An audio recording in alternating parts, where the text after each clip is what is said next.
Denise, you've been working for the Business Association for a long time. Yes. Can you tell us how did you get into it, and what's your day life like at work? So I've been doing it for about 13 and a half years now, and really joined the staff at a time when the Business Association itself was transitioning. There was a sense by the leadership that we needed to do more things, that the association needed to create an environment that was, cleaner, safer, more welcoming, more experiential, to use the word, than it was, prior to my arrival. So there was an opportunity at one point for, there was discussion around the possibility of a bid, a business improvement district. And at that time, the Commonwealth required 100% participation.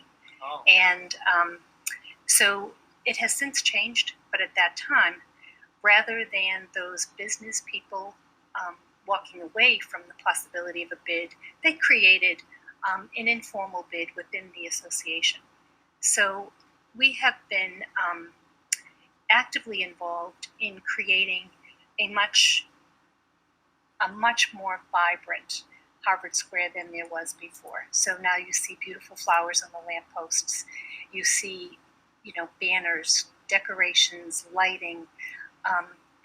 Over the Business Association plans and organizes and implements over 100 events a year that are outside, open to the public, free, and crosses all age groups. So from very young children to older people, and it's a variety of large and small events. So big events like Oktoberfest and Mayfair, and then other events throughout the year. So even in January, we're outside doing a chocolate festival or a chili tasting contest, that sort of thing. In addition to that, the association works very, very closely with both the university and with the city of Cambridge to ensure that things like outside seating and signage and patios and alcohol beverage licenses, right. All of these things are available to to restaurants, so that you can create a streetscape that is just full of life. So that's what we've been doing for the past 13 years. Very impressive. Yes. And then the recent development that's been happening in Harvard Square, could you tell us more about it? Sure.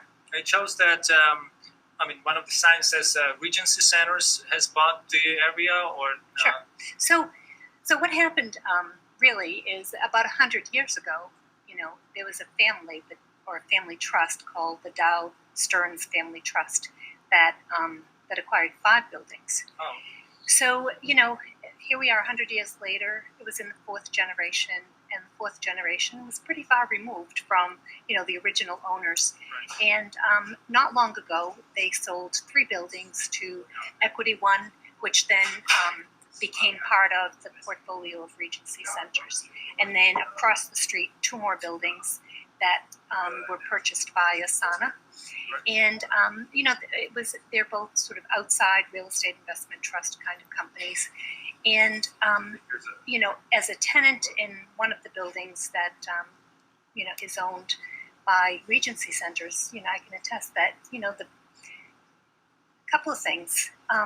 One was that we were paying well below market rent.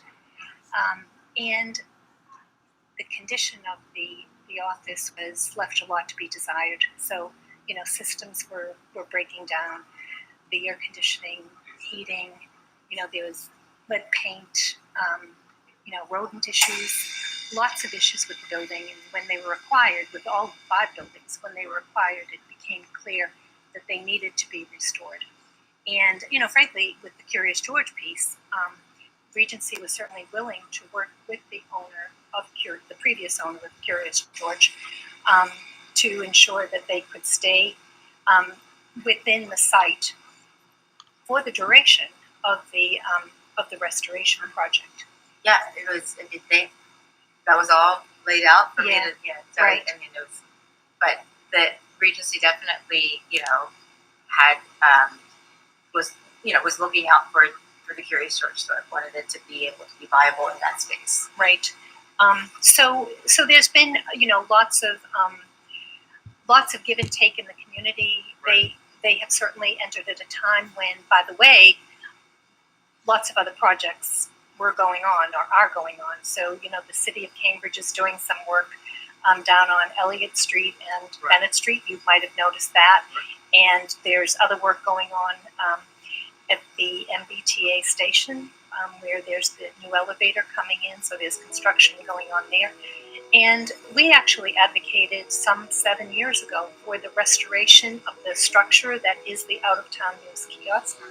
And the city has recently appropriated $9 million to the restoration of the kiosk and to make the outside plaza ADA compliant. So that's coming. Where? That's coming very, very soon. In addition to that, 10 Church Street, which is the theater that has been dark since July of 12. So we're 7 years into that, and that's owned by Gerald Chan, and he's in the process of has applied to raise that building and build a new building that includes theaters under the ground on